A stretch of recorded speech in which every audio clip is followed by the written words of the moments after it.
Bem, turma, hoje nós vamos falar sobre o que é o comércio internacional, né? Quando você trabalha o comércio internacional, você parte do pressuposto que você está trabalhando com uma economia aberta. Nós temos a política fiscal, que é a política do governo, nós temos a política monetária, que também, no caso do Brasil, é uma política do governo, pelo fato do Banco Central não ser um banco independente, e nós temos a política cambial. Essa política cambial ela é utilizada quando nós trabalhamos com uma economia aberta, ou seja, quando essa economia ela tem relações comerciais e relações financeiras com o resto do mundo.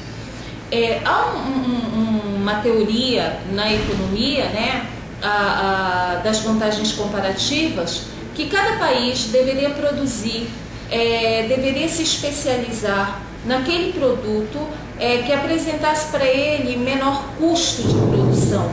Ou seja, que um país, para que ele participasse desse comércio internacional, ele deveria ser competitivo em pelo menos um único produto. Ou seja, aquele produto que ele consegue produzir, que ele consegue ofertar com o menor custo possível. Mas se nós olharmos para o comércio internacional, para essa questão da globalização nos dias de hoje, nós veremos que não é bem assim. Na realidade, você exporta produtos diferenciados, sim, que os países se especializam, sim, mas são produtos caríssimos, né? Como é que um país ele se relaciona com o resto do mundo? Através do balanço de pagamentos. Seria a parte contábil dessa relação, por exemplo, do Brasil com o resto do mundo. E como é que é composto esse balanço de pagamentos? O balanço de pagamentos ele é composto da conta corrente, na qual se insere a balança comercial. O que é a balança comercial? Ela contabiliza, ela registra. Ela registra a exportação e a importação de bens, né, de produtos que o país comercializa com o exterior e que o país importa do exterior, ou seja, que ele exporta e que ele importa. Esse item da conta corrente ele é super importante em termos de Brasil. Por quê? Vocês têm que analisar qual é a pauta da exportação brasileira. Se são produtos com alto valor agregado, se são produtos com baixo valor agregado, porque por mais que o país exporte muito, de repente o que ele importa, o que ele compra lá de fora tem um valor agregado tão maior que ele fica em déficit na conta corrente pela questão da balança comercial. Nós também temos a balança de serviços. O que é a balança de serviços? Justamente os serviços, a exportação e a importação em termos de serviços do Brasil com o resto do mundo, né? São os royalties também que você paga, todos são contabilizados aí. E nós temos as transferências unilaterais, ainda dentro da conta corrente. O que são transferências unilaterais? São doações que nós fazemos para o resto do mundo ou são doações que nós recebemos do resto do mundo. A segunda conta, além da conta corrente, seria a movimentação de capital autônomo e vulgarmente chamada de conta capital. O que essa conta capital ela te mostra? Tá? Ela te mostra o seguinte: a entrada e a saída de dinheiro do país,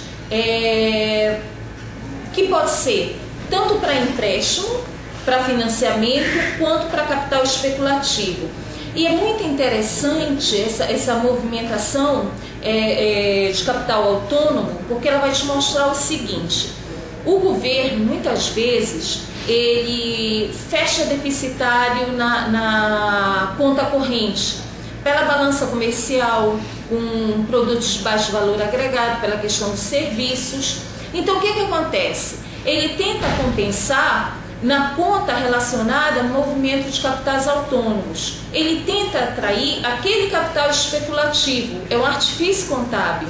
Para atrair esse capital especulativo, o que ele faz? Ele eleva a taxa de juros brasileira do país acima da do resto do mundo.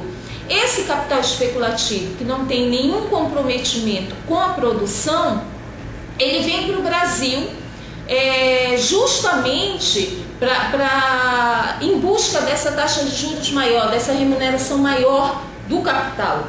E o Brasil consegue fechar o balanço de pagamentos positivo por um artifício contábil, mas imediatamente quando o Brasil ele baixa essa taxa de juros, porque senão ele vai prejudicar a produção interna aqui, esse capital especulativo se retira, ou seja, num primeiro momento esse capital especulativo ajuda a fechar contabilmente o balanço de pagamentos positivo, ele traz divisas para o Brasil, mas no segundo momento, quando essa taxa de juros cai, esse capital especulativo que não tem nenhum comprometimento com a produção, ele se retira do país e leva essas divisas e até mais, porque aí entra também a questão da remuneração do capital.